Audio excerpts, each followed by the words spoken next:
Welcome to Hochoka Podcast. As Native communities across the country reclaim their narratives and embrace their cultural heritages, our work at St. Joseph's Indian School has become increasingly enriched through Indigenous ways of knowing.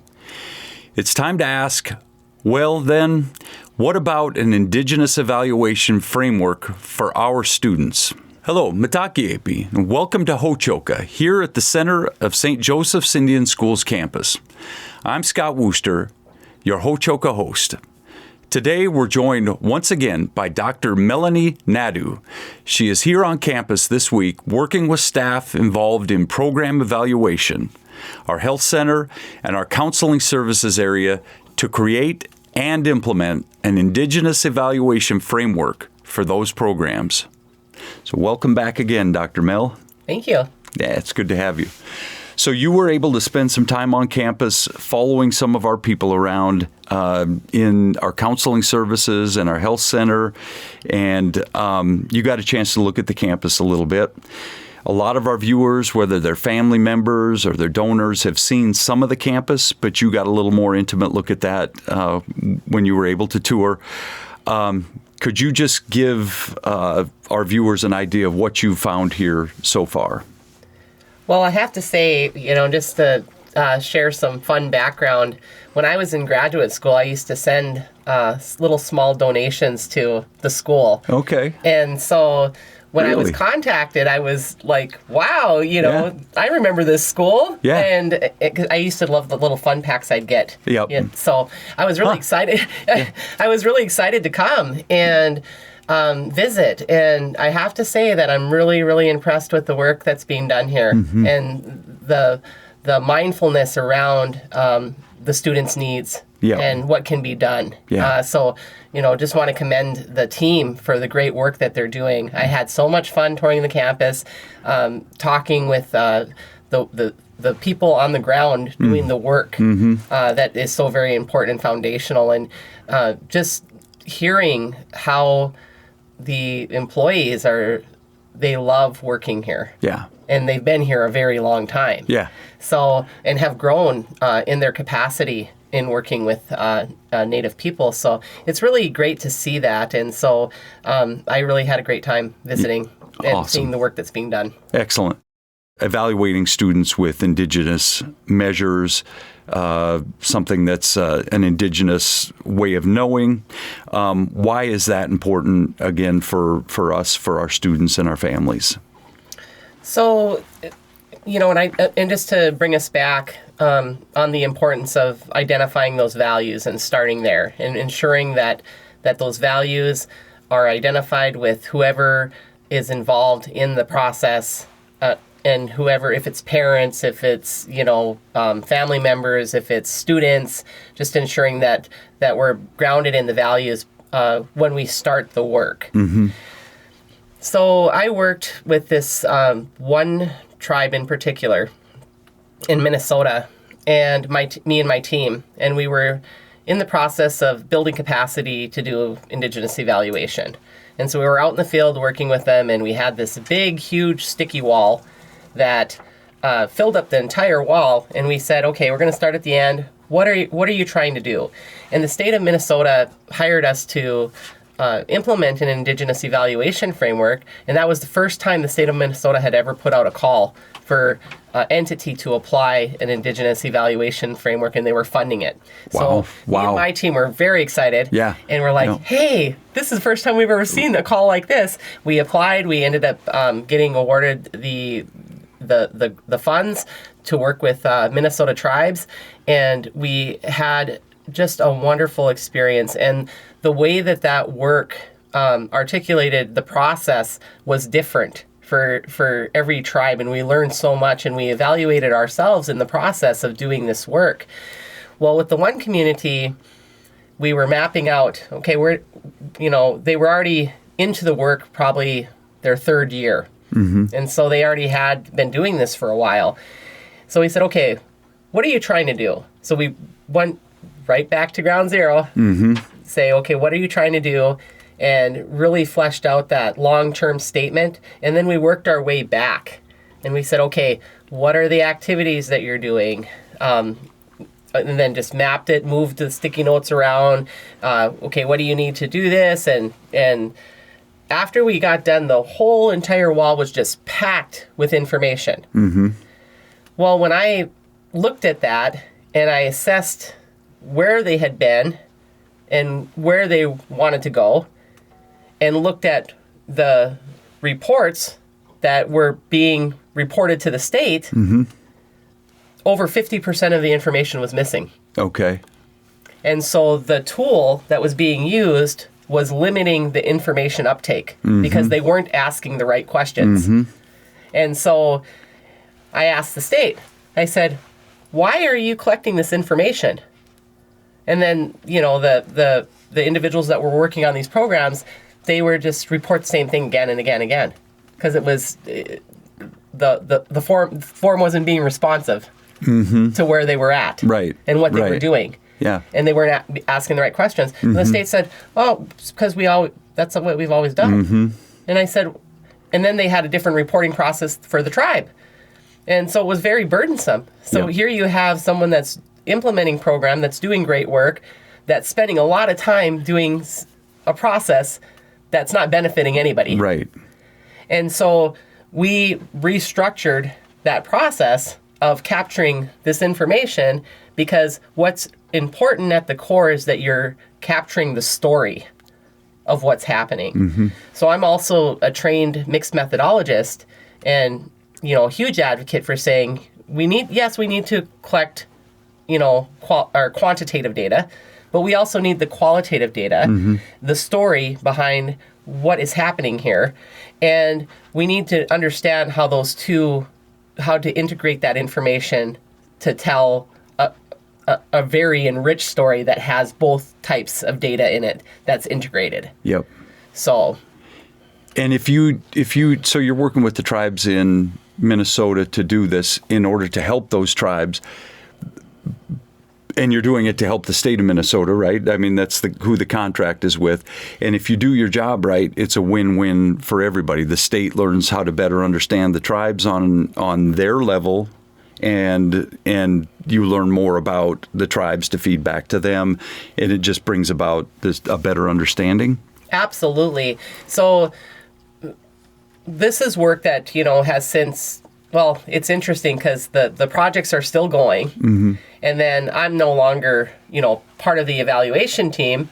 Now, the evaluation team, interestingly enough, I didn't know this because they asked me probably 6 months ago to be on their community advisory board. So now I'm on the community advisory board. Okay, yep. And I had to go to the Twin Cities so that they could talk about, what's going on. And there was a group of individuals there that Project Mosaic is what they're called. And they were doing an Indigenous evaluation process. And it was one of my students. Okay. Yeah. Yeah. And so she created a framework that was based on the star quilt in my class. And she was using it in the field for the process of me being there present as, one of the community advisory board members. And so I it's just been so fun because I can see real time now, I started out the work with Indigenous valuation. Now one of my students is out there driving the work, and we can see that the state of Minnesota is really a leader in this work around Indigenous evaluation and how that can be done and what does that look like in practice. Because you can have a framework, but it's not. Everybody wants the cookbook, right? Everybody wants the answers. Yep. It's not that easy. Yeah. Because it's a process. And so people have a hard time wrapping their head around that. Well, so what's this going to look like? It's going to look different every single time. It's the process of how you do the work that's the focus. So when you apply Indigenous evaluation frameworks, you're actually creating a process of working with the people that you want to work with in a meaningful way that's meaningful to them. And you have to trust the process and trust where it's going to go. And if you do that, if you just let go and do the work in a good way, good things come from it. Right. So. Right. And it's going to look much different for our school right here than it would for the example used in Minnesota. Yes. Coming into this school is going to have a different process, different outcomes, Yes. all that kind of stuff. Yes. It's exciting. Yep. When you were younger, I read that a personal goal that you had was to work with youth. And so how does that motivate you coming here? How does that motivate you to be at St. Joe's and to work with us? I'm really excited to be here. So for me, I've had a long journey, but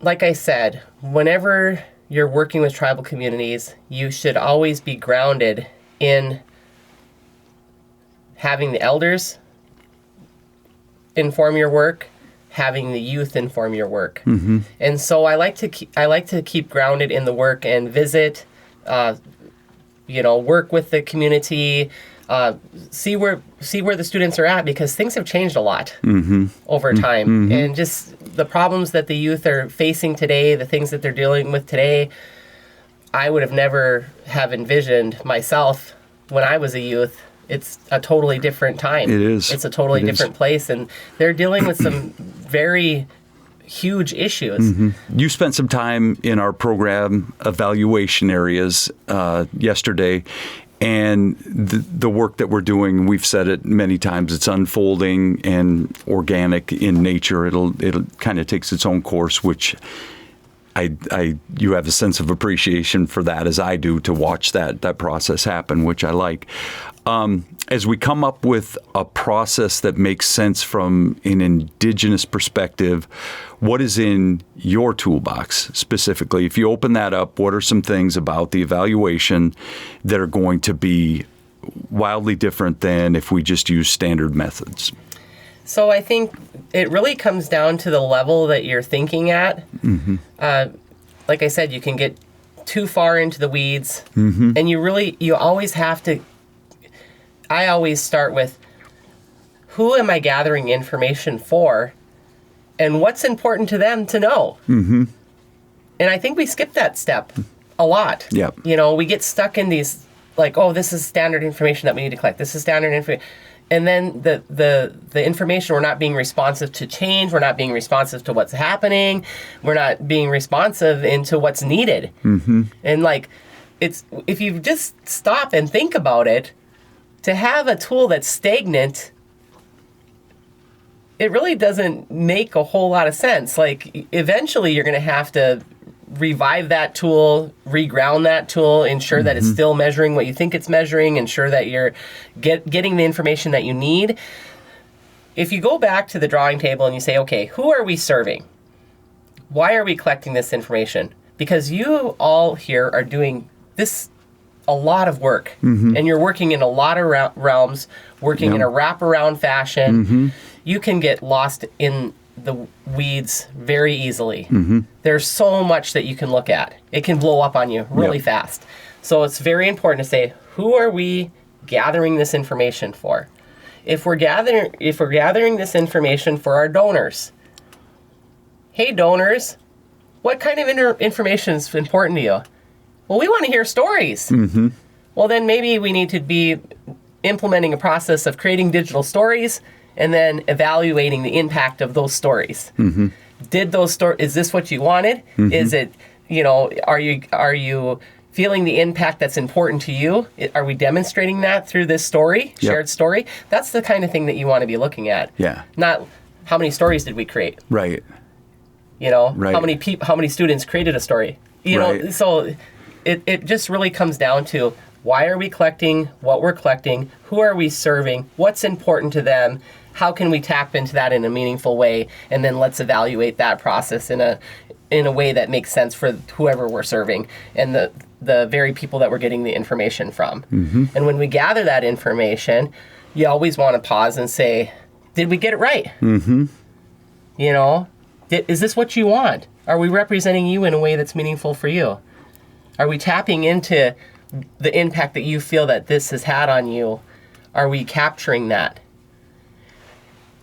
So I worked with a researcher in Minneapolis when I was in school, and I was put in charge of running the Indigenous evaluation process with these elders that were in the city.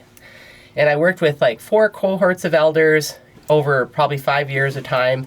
And I felt so very privileged to be in that space. These elders, a lot of them had been relocated out to the cities. And I learned a lot being part of that process.